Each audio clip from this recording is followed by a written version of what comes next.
এই আপনি আগুনের মধ্যে কেরাস্তাল ঢালতেছেন না? হ্যাঁ, আপনি কি শ্বশুরের দাঁতের মধ্যে নি পড়েন না? মেয়ে জামাইয়ের কথাবার্তার মধ্যে এরম ফাউল কথা কোনো ফাউল শ্বশুরও করতে পারে না। মনটা কষ্টে এখন। কি মনটাই করছে তোমার?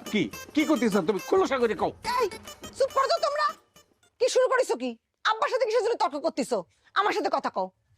কই তোর বাকির খাতা কোনে? বাইর করো। বাকির কথা আছে, এখন দেওয়ার দরকার নেই। দরকার নেই মানে? বাইর করে করে রাখিছো। দিচ্ছি আমি। আরে